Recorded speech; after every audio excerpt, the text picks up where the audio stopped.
Flounder in there. Check that redfish out. Take these out.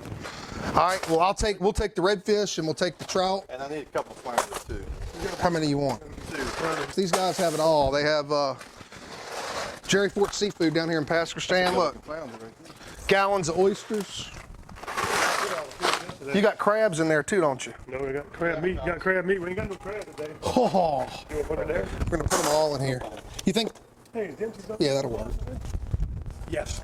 Somebody told us Wednesday. So they did it on Thursday. He lives But sweet dogs. Sweet dogs, fresh fish. Now we'll go back to the butcher shop, show you what we do with this stuff.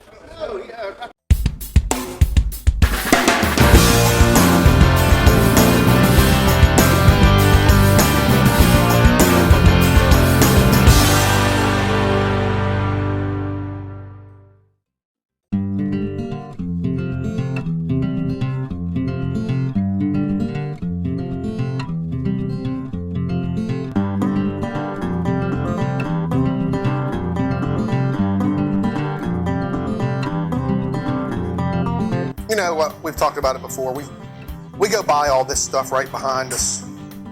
And today we went down to the harbor and we bought fresh speckled trout. So this happens to be one of my favorite fish, not only to eat, but they're easy to clean and they're a lot of fun to catch. And we catch a lot of speckled trout. You know, we fish a lot. And to me, this is one of the best fish in the Gulf of Mexico. It might be the best fish in the Gulf of Mexico. So we're gonna show you what we do with these guys. We're gonna fillet this fish, and we sell at all the Blind Tigers. We sell speckled trout. When we get it fresh, we buy it.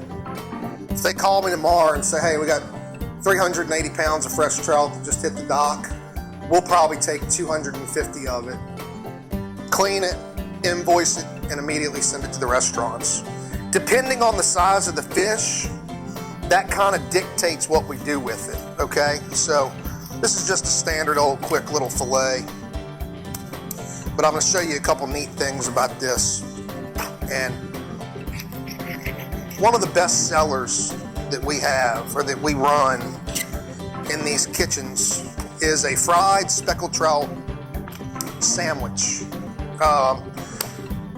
On a fish this size, you almost need to give 3 pieces. On a little bit bigger of a fish, 1 fillet would be just fine. But again, you know, not all fish are the same size. And when you fillet this fish again, and like I've showed y'all before, downward pressure on the knife, and that's it. Some people like to use electric knives. I don't. I've just never been a fan of an electric knife. I don't know why. You can also, a lot of people come in here and they cut them like this. Cut down to where you feel his backbone. And that's okay too, maybe a little neater. But there's several different ways you can cut him. And there's several different ways you can prepare him. Today, we're gonna fry it, batter it and fry it. We're gonna show y'all one of the best parts that nobody ever thinks about anymore. My grandpa and uncle used to, for the most part, make us fillet. I mean, we would have to scale and gut these fish. But if we did fillet them, you never got rid of the backbone, okay? And this little backbone right here, I'm telling you, that is the best part of the fish. And all the old timers running around, these guys that are 60, 70, 80 years old, they will tell you these never went in the garbage can. They might go to the crab trap, but if they didn't go in the deep fryer, they went in the crab trap. They never went in the garbage can. And so we're gonna show you the trout fillets. We're gonna fry up a couple of the backs. And then we're gonna actually do a whole fried trout, which is something else that we do on occasion, where we scale and gut him, leave the head intact, batter him, and we fry the whole thing, and it is absolutely wonderful. So give me a few minutes, we'll get all this ready, and we'll be right back at you.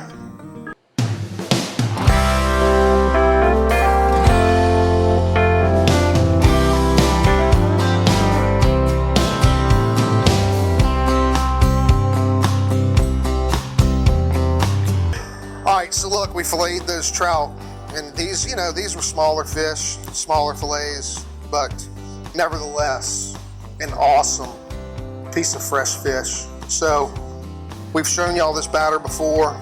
Beer, mustard, crystal hot sauce, little Tabasco sriracha.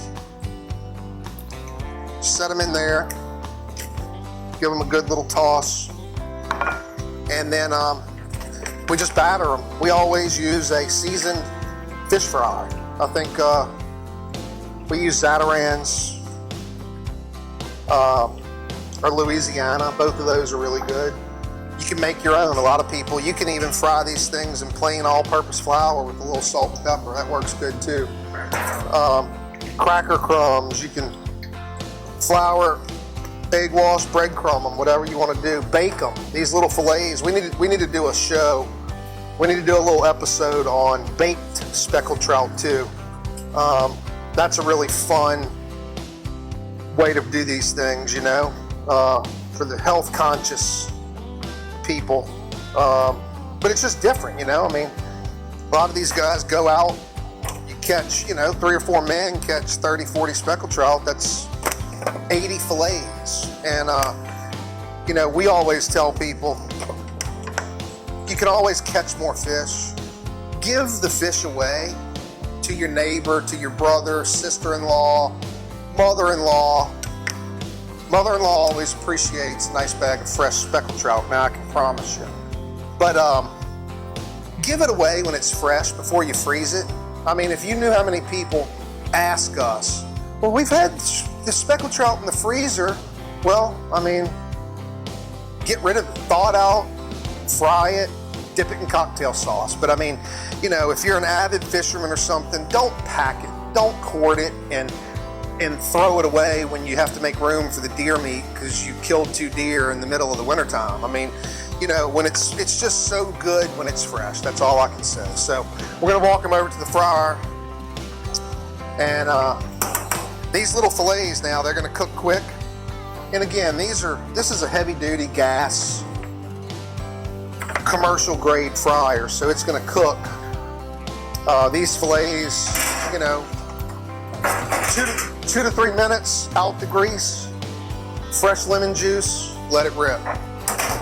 And it is one of the best fish in the Gulf of Mexico.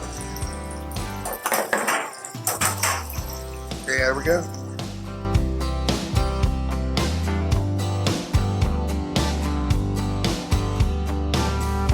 Check that out.